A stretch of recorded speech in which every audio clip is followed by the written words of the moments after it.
sí se escucha. Gracias. Adiós.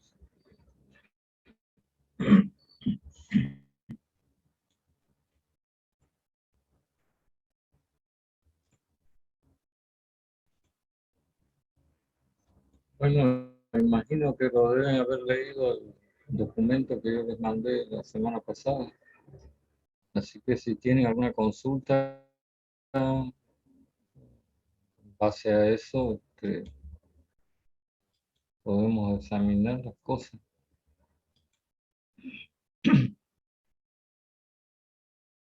Los escucho.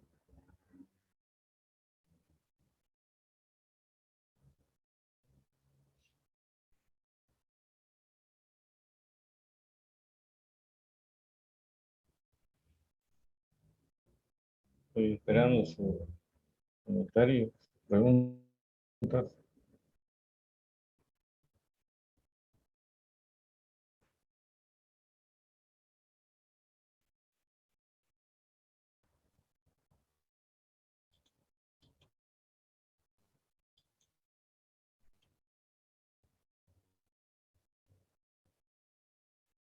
Nadie dice nada, aparentemente todo está bien entendido.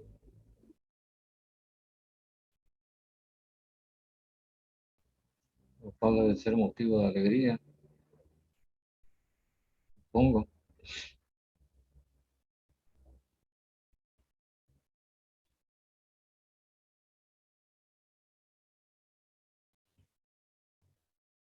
¿Qué quieren?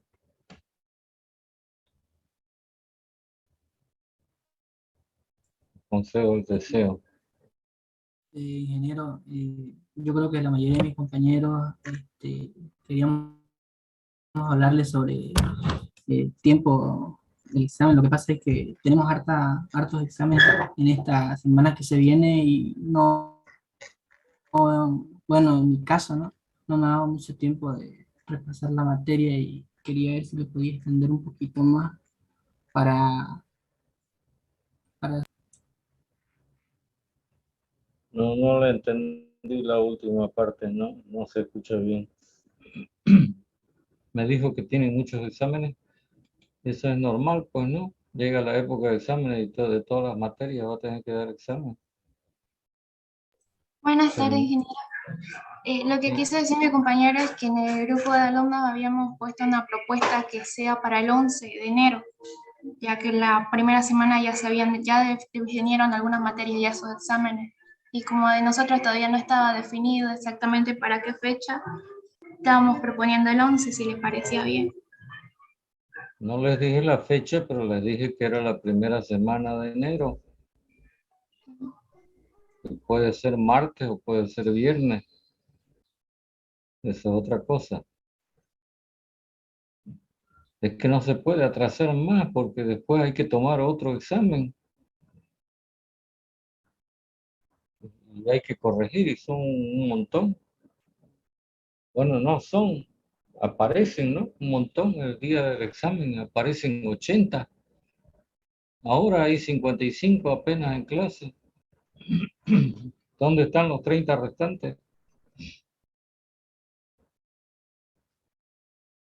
Después aparecen a probar fortuna.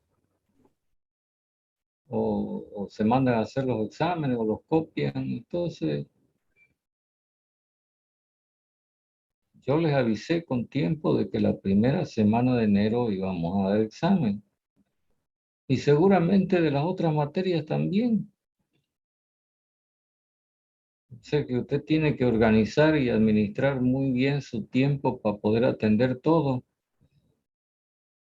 O sea que no es novedad que llegue la época de exámenes y tenga que rendir de todas las materias que usted inscribió.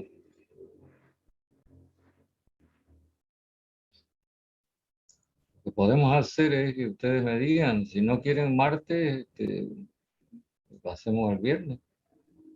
Está bien un viernes, ingeniero. El Está bien un viernes. viernes, ingeniero. Martes, ingeniero. Martes. Viernes, ingeniero. Martes, ingeniero. Martes. Viernes, ingeniero. El viernes tenemos de Viernes, técnica ingeniero. presencial. Viernes, ingeniero, por O sea, martes. Ok. Disculpe. tenemos más tiempo para poder también estudiar, ingeniero, o sea, su comprensión, por favor. No, para mí es lo mismo, el martes o el viernes, está en manos de ustedes la decisión. Viernes, ingeniero. Mi obligación es tomarle el examen. Viernes 7. Viernes, ingeniero. Marte, ingeniero. Martes. Que se haga una encuesta, entonces, Ingeniero, para quedar un día. no nos pusimos de acuerdo pues, en el grupo porque algunos tienen materia, tienen que rendir examen el viernes y otros también tienen que rendir el lunes y el martes. Y es por eso que no nos quedamos de acuerdo con esto de la fecha. Inge, yo tengo una mejor propuesta y no sé si están de acuerdo los compañeros y usted. Dado que hay muchos que no pueden el martes ni el viernes. Por ejemplo, yo tengo una clase que el ingeniero quiere que sea presencial el viernes en el PI. Entonces, de ahí corriendo tengo que venir hasta mi casa para dar el examen. Si se podría también un sábado, si están todos de acuerdo, también podría ser para que nadie se quede. No,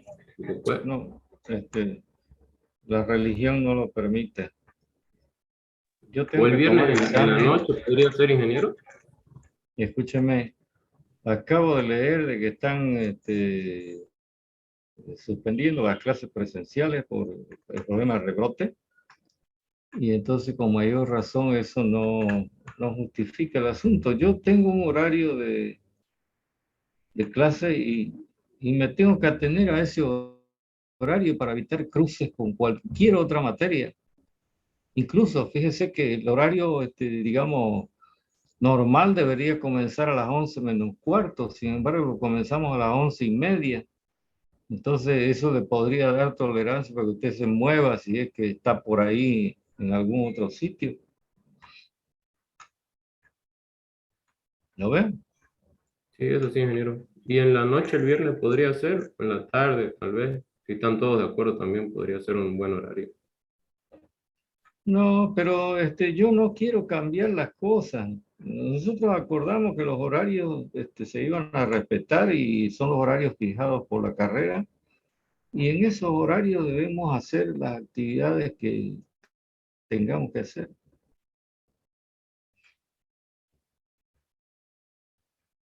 Así que ¿para qué vamos a estar cambiando el día de la fiesta? Que ya estaba organizada.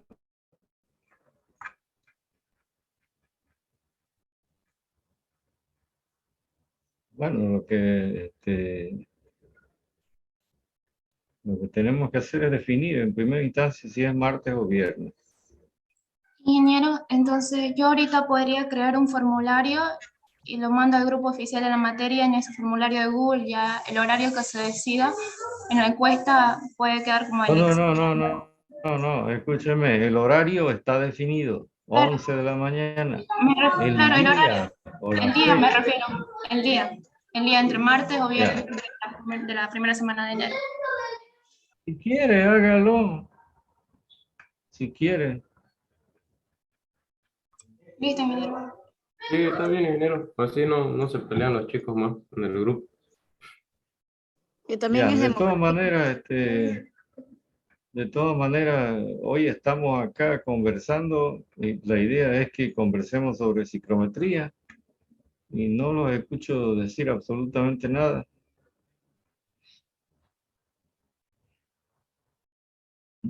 De todas maneras, si el examen es el viernes de la próxima semana, tenemos este viernes y tenemos el próximo martes también para poder seguir conversando, ¿no?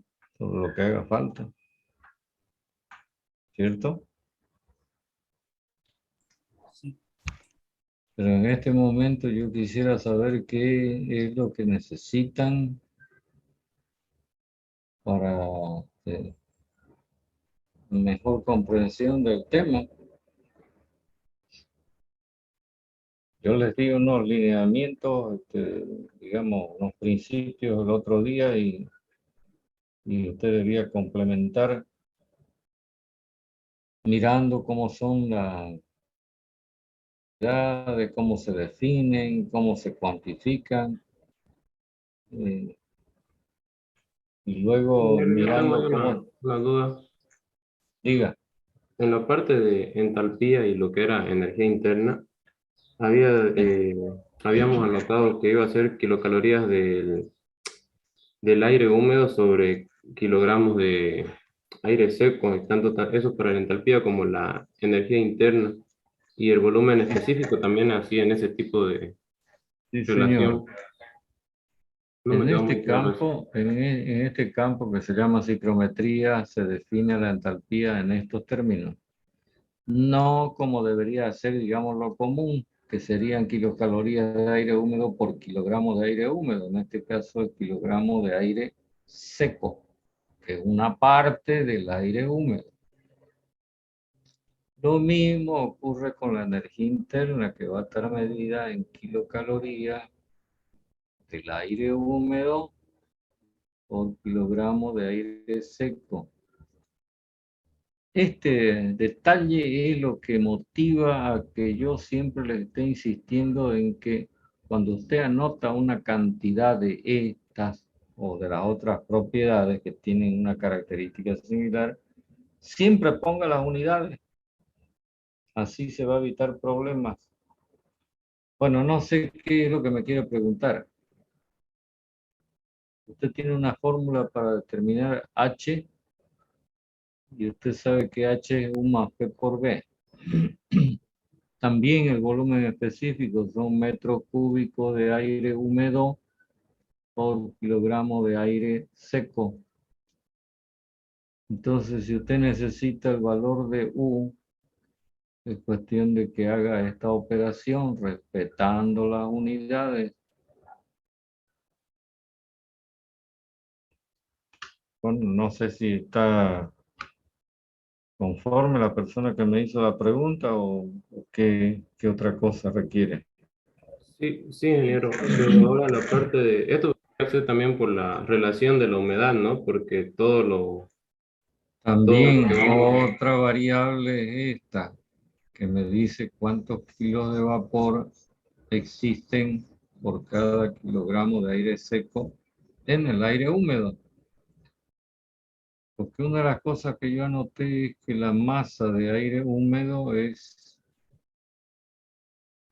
lógicamente, la suma de la masa de aire seco presente más la masa de vapor que está presente.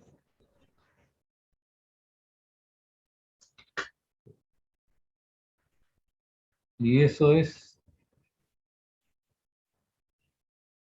Entonces, una de las cosas que uno también debería pensar, aunque no es de vida o muerte, es qué motivo hace que estas variables se definan así de una manera un poco especial, ¿no? Porque lo común, ya les digo, es la cantidad por kilogramo de, digamos, la cantidad total. No sé, kilocalorías de aire húmedo por kilogramo de aire húmedo sería, digamos, lo común. Pero no, señor, acá se ha elegido como base para la definición de esta variable el kilogramo de aire seco. Se los voy a decir. La idea es que en muchos de los procesos termodinámicos que experimenta el aire húmedo, la masa de aire seco no sufre ninguna alteración. Sigue siendo la misma cantidad antes y después del proceso. Entonces, es importante la definición sobre una base que se mantiene fija. ¿Comprende? sí, ingeniero. Bueno, necesito saber si tiene algunas otras consultas, preguntas. Aprovechemos de aclarar todo. Pero lógicamente eso tiene como requisito que usted hubiera leído el documento. Pues no, si no lo leyó, ¿qué va a preguntar? Si no se ha enterado todavía de las cosas. Yo tengo una pregunta, ingeniero. Diga. ¿A qué se refiere con un lavado de aire? Ya, es una manera de describir un fenómeno que ocurre en esa cámara. Usted tiene el dibujo ahí en el documentito, ¿verdad? Usted lo puede ver en una cámara adiabática. Sí, por eso el sombreadito, que tiene un estanque en la parte inferior, una piscinita donde se tiene agua cuyo nivel se mantiene constante y luego se hace esta operación, digamos, de bombear el líquido a través de unos dispositivos de pulverización, normalmente toberas. Y entonces se produce una fina lluvia de agua mientras un ventilador manda una corriente de aire húmedo a pasar por la cámara. Entonces, este aire húmedo en contacto con el líquido, si las condiciones son las adecuadas, se traducen en un resultado de evaporación del líquido.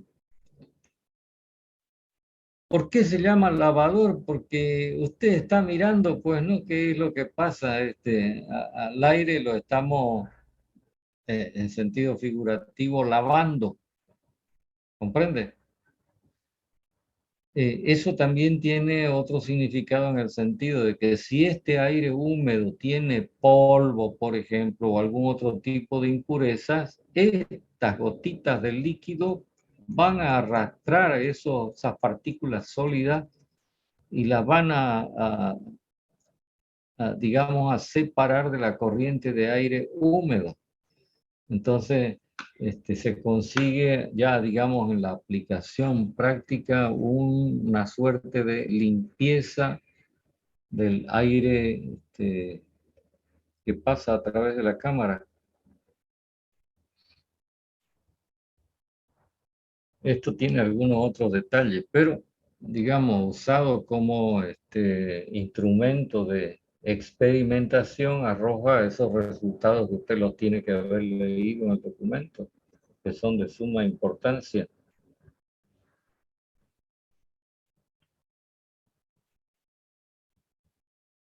A ver, no sé si me pudo entender la persona que me hizo la pregunta. Sí, ingeniero. Gracias por la aclaración. Esto es como cuando usted lava un auto, pues, ¿no? Entonces el auto tiene polvillo, digamos, sobre la superficie. Cuando usted lo rocía con agua, entonces arrastra, ¿no? Digamos que eso es un accesorio de lo que puede pasar en esta cámara, pero lo importante es que en esta cámara el líquido se evapora y entonces el resultado es que el aire que sale de la cámara está más húmedo, pero se consigue como efecto de este proceso una disminución de temperatura. O sea, el aire a la salida es más frío que en la entrada.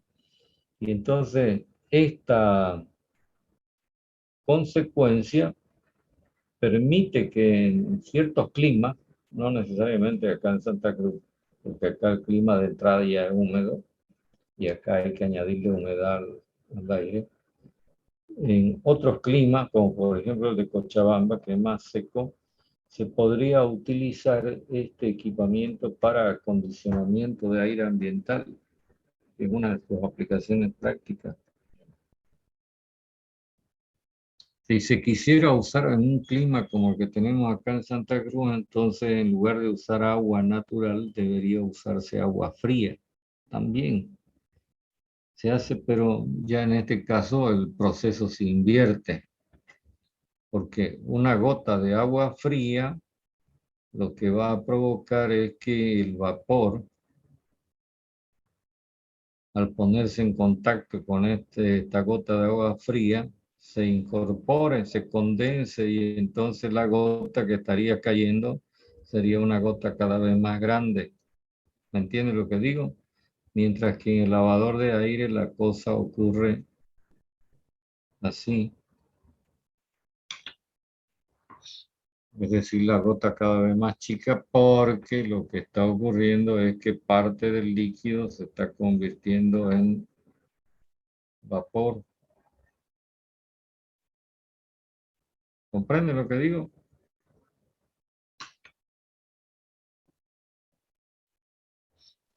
Sí, ingeniero.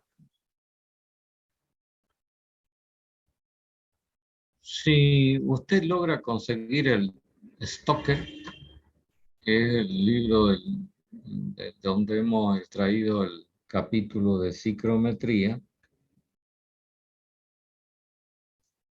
usted tiene un capítulo destinado exclusivamente al estudio de este aparato. Así que si usted tiene interés de conocer más en detalle ya el aspecto práctico de este lavador de aire, búsquelo ahí en ese texto.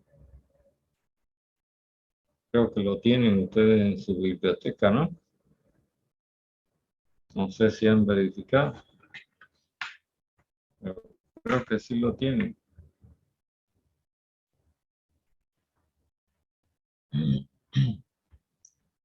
¿Más preguntas?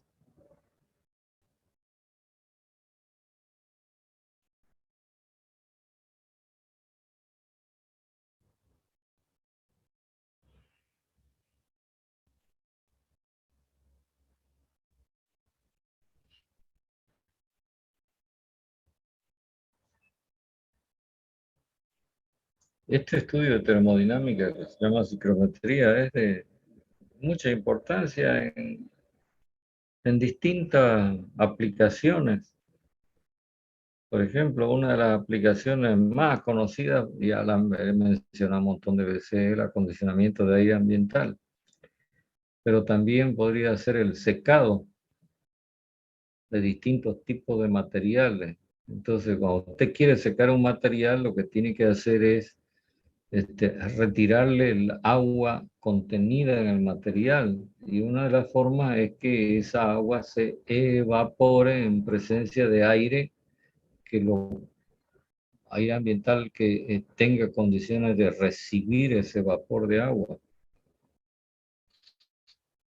Usted ha notado, por ejemplo, que hay veces que el clima está tan bueno, digamos, para el asunto del secado de ropa, que usted tiende la ropa y inmediatamente está seca. Pero hay otras veces que el clima no ayuda y entonces la ropa puede permanecer mucho tiempo húmeda e incluso si la humedad persiste, hacen su trabajo los hongos, la ropa se pudre.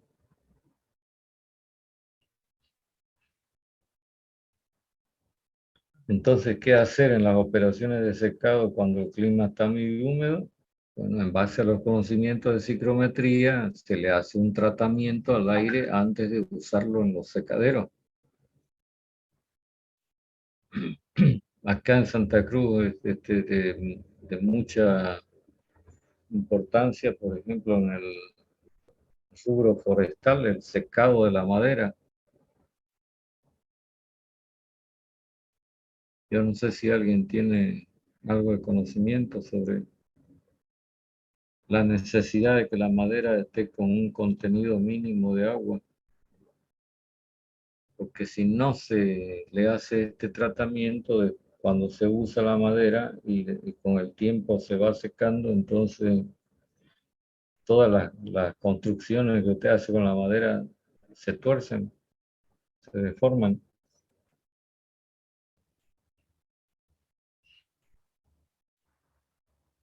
Bueno, estoy tratando de rellenar el hueco que deja el tiempo, pero necesito que ustedes se interesen en el asunto.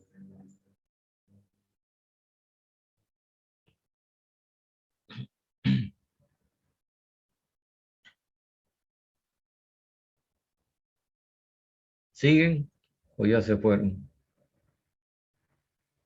Sí, muy bien. Bueno, espero escucharlos, pues. O en su defecto nos despedimos hasta el día viernes. Dígame qué hacer.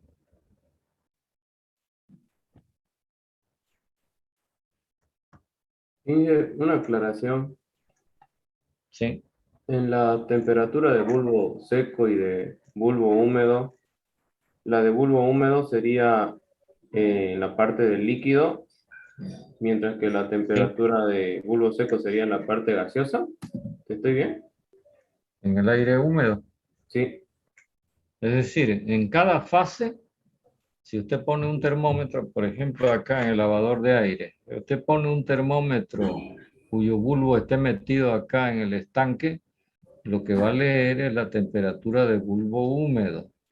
Si usted pone un termómetro acá en la entrada de aire húmedo, acá en la salida, entonces lo que va a leer es la temperatura de bulbo seco. Es decir, el nombre ya indica, pues, ¿no? Un bulbo seco significa que no hay líquido presente sobre el bulbo del termómetro. En cambio, acá en el estanque el bulbo está mojado, humedecido.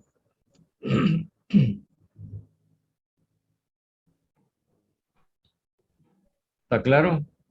Sí, sí, ingeniero. Sí, que la temperatura de bulbo seco es una propiedad del aire húmedo, mientras que la temperatura del bulbo húmedo sería como una propiedad del líquido que está en contacto, evaporándose frente a ese aire húmedo.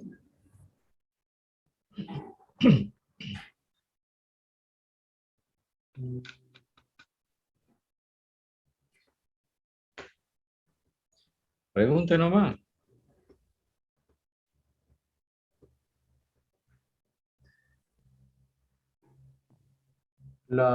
En la presión total, esta viene a ser la suma en sí de las presiones parciales.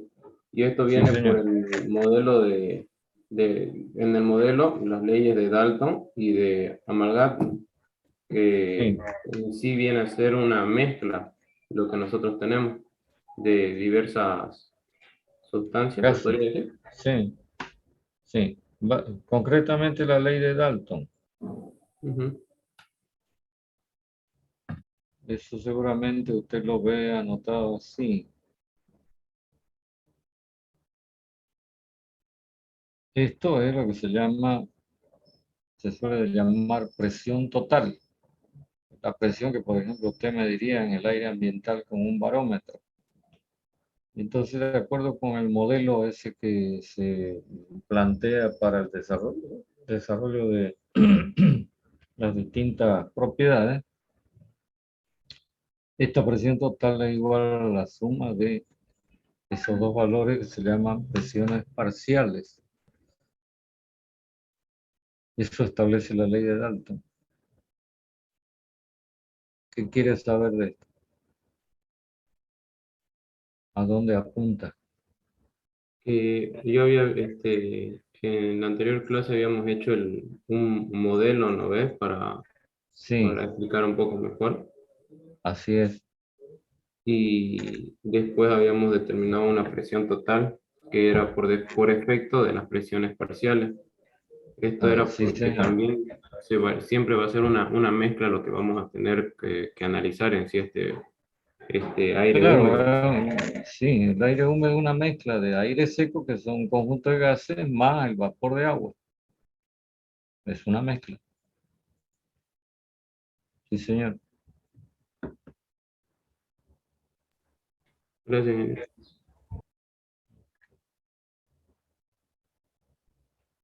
¿Algo más?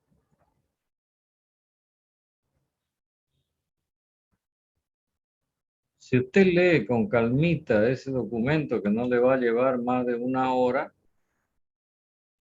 podrá tener ya una idea más cabal del asunto, y con otra lectura y las preguntas que pueda hacer para aclarar cosas, usted puede conseguir un buen estado de conocimiento de por lo menos lo que está consignado ahí en el documentito.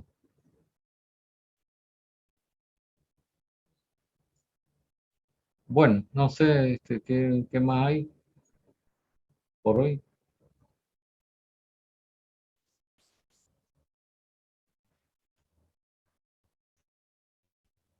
A veces falta tiempo, a veces sobra.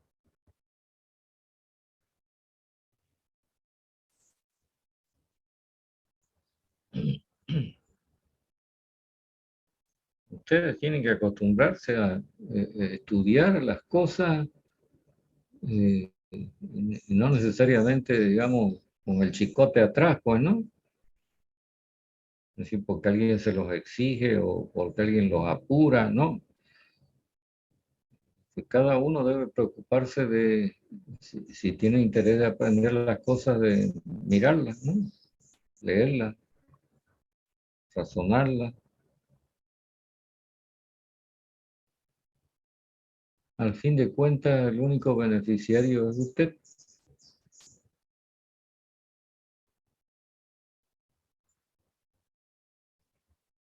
Bueno, no sé si lo dejamos acá hasta el próximo viernes.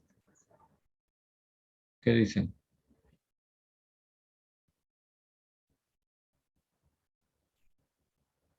Mucha, hay 57, como que no hubiera nadie. Sí, ingeniero. Sí, ingeniero, Para el viernes está bien, ingeniero. Está bien, ingeniero. Ya, pues entonces, hasta el viernes. Hasta luego. Hasta luego, ingeniero. Hasta luego, ingeniero. Hasta luego, ingeniero.